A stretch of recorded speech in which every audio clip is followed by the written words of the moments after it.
अब हम लोग रामचरितमानस के ऊपर चलें।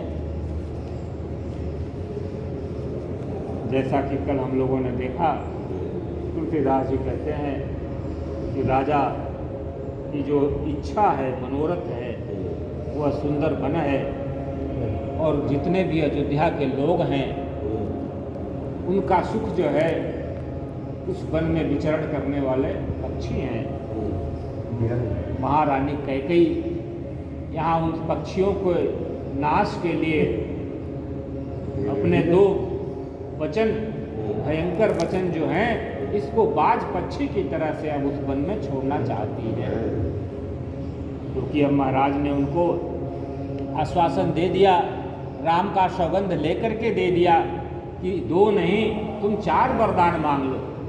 अब आगे की लाइन में कैकेयी अपने वरदान का वो भयंकर बाज जो है वो छोड़ने जा रही है।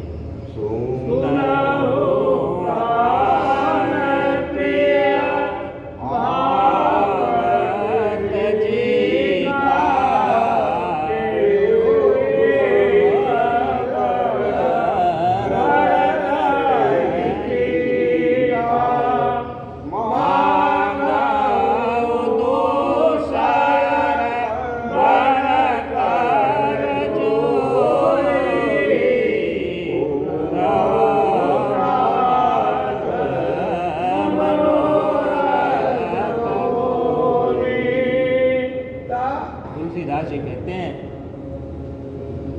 देखिए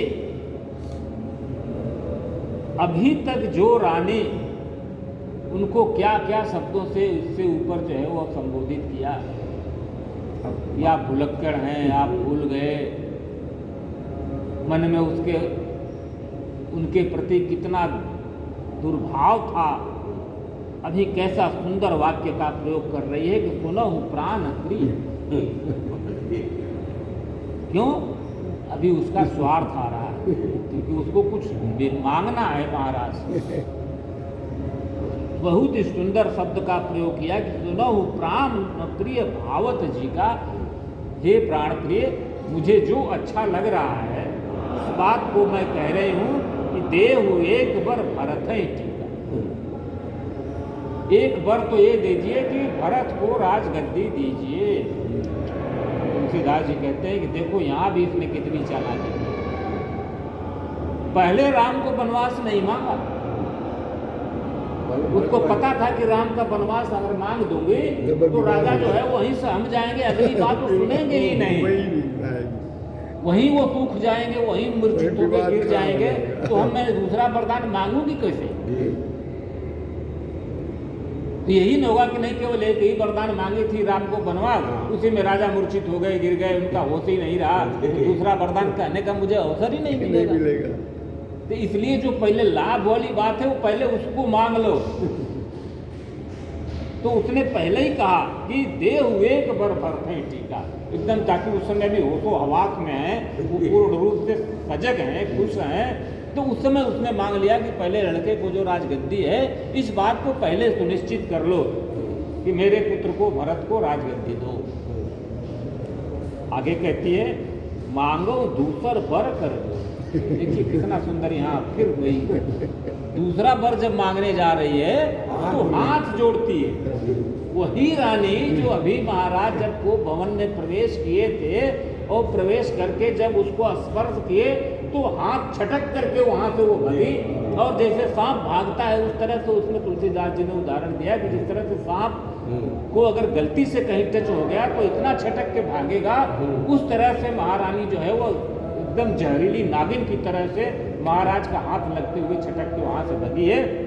वही रानी यहाँ कर जोरी, हाथ जोड़ करके उनसे कह रही है। दूसरी बात और आगे भी लाइन सुनिए, पुरवहु नाथ मनोरथ मोरे, हाथ जोड़ करके कहते हैं कि हे महाराज देखिए मेरी इच्छा जरूर पूरा करिएगा, इसको नकारिएगा मत। क्या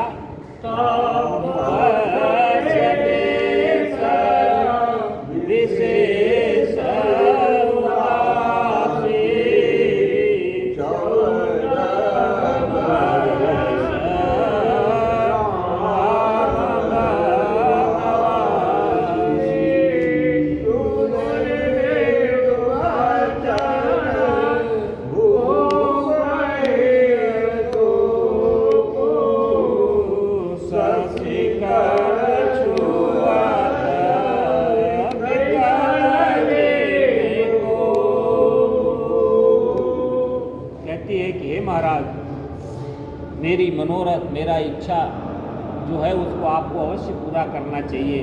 तो मेरी इच्छा क्या है कि तापस वेश विशेष उदासी 14 बरस राम वनवास।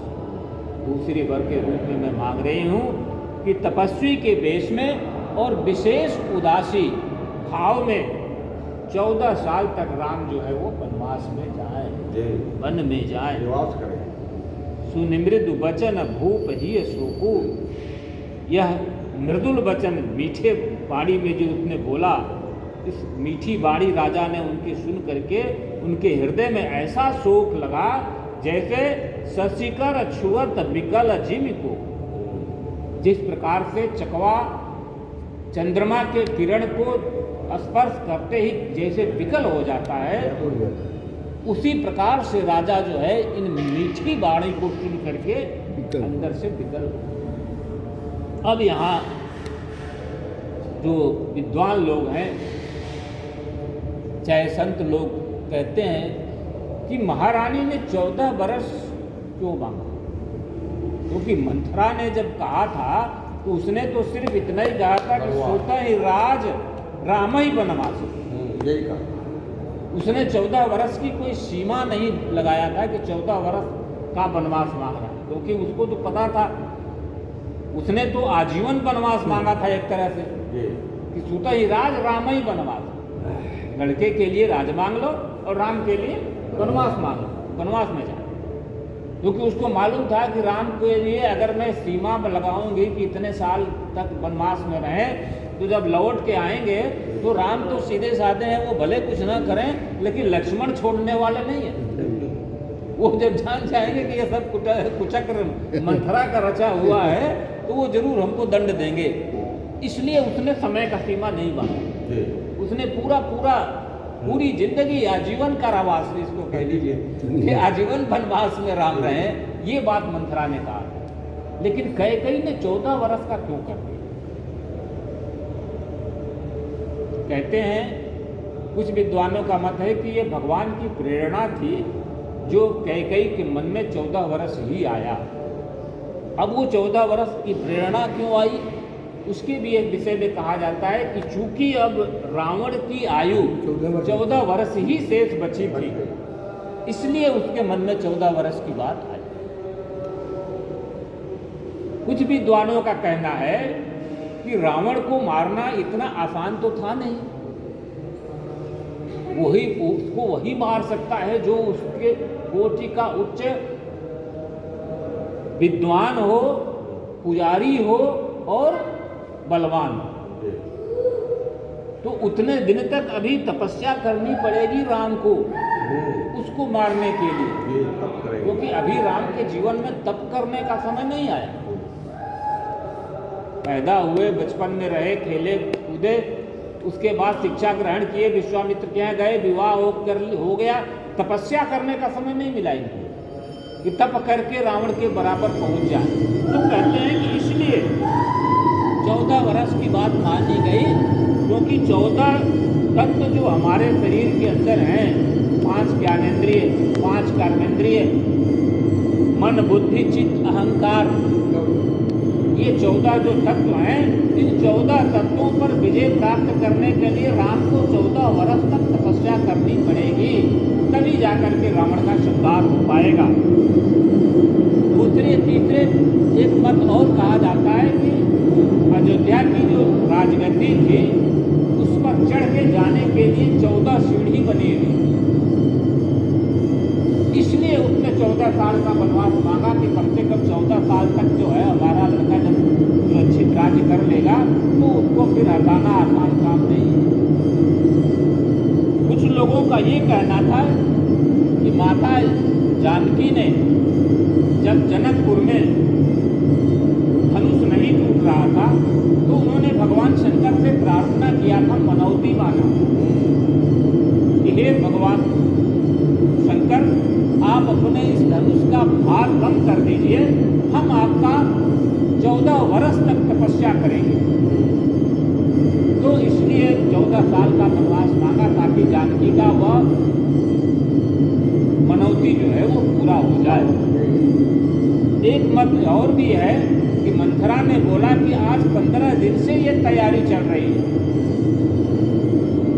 तो इसका मतलब कि 15वीं रात वो थी जिसमें ये वार्तालाप मंथरा और कैकेयी की हुई। महाराज दशरथ जब वो भवन में आए वो 15वीं रात थी, तो 14 रात बीत चुकी थी। इसलिए कैकेयी के मन में भाव आया कि 14 रात इन्होंने हमसे ये बात छिपा के रखा है, तो इनका पुत्र राम जो है वो 14 साल बर्बाद रहे। ये भाव है विद्वानों के। आगे बढ़िए।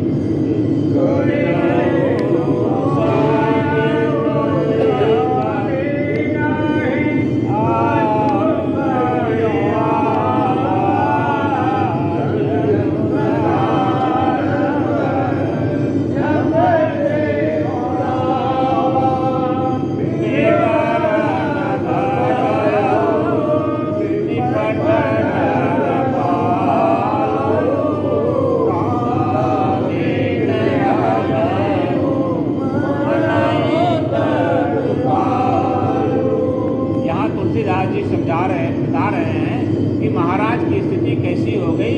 गया उस सहम न हिक्का चुका ही आवा, ऐसे सहम गए, थरथरा करके कांपने लगे, उनके पैर डगमगाने लगे कि अब उनको कुछ समझ में नहीं आ रहा है कि ये क्या कह रही।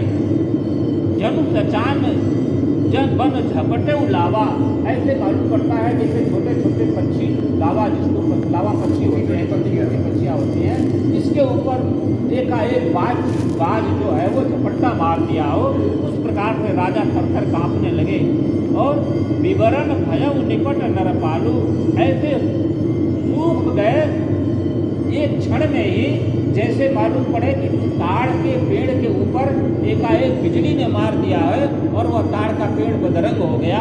वो स्थिति महाराजा उलझ गया, वो स्थिति महाराज की यहाँ हो गई।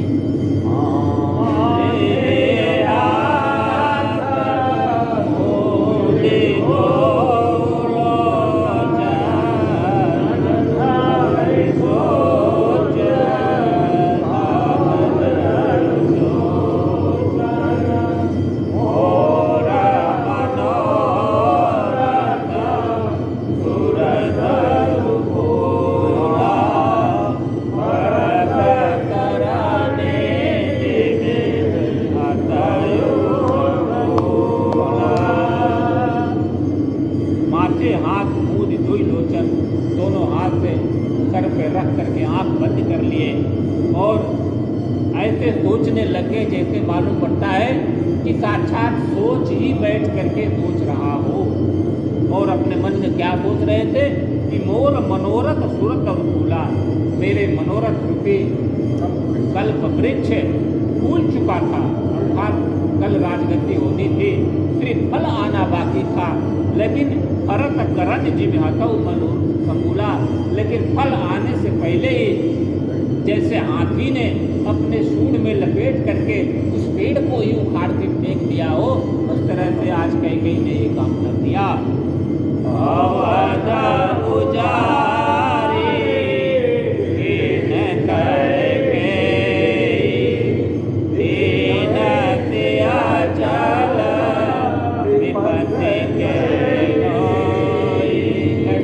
कैकेयी ने तो अयोध्या को उजाड़ दिया और दीनत अचल विपत्ति के नहीं, इसने अचल विपत्ति का नींव आज अयोध्या में इसने रख दिया। अवसर का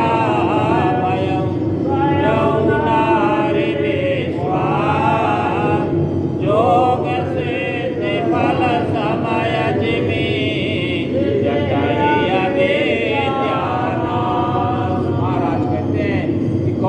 अवसर पर क्या हो गया, क्या होना चाहिए था और क्या हो गया। यह जो है वो एक नारी के ऊपर, स्त्री के ऊपर विश्वास करने का फल है। मैंने स्त्री के ऊपर विश्वास किया, इसलिए कल क्या होना चाहिए था और क्या होने जा रहा है। इस प्रकार से जोग सिद्धि फल समय जिमि जतहि अविद्यानाथ, जिस प्रकार से किसी सन्यासी का जोग और सिद्धि का जब फल आवे तो अविद्या के चलते उसके सारे फल का नाश हो जाए, वही स्थिति आज हमारी हो गई। ये महाराज सोच रहे हैं। आगे का प्रसंग हम लोग कल करेंगे। बोलो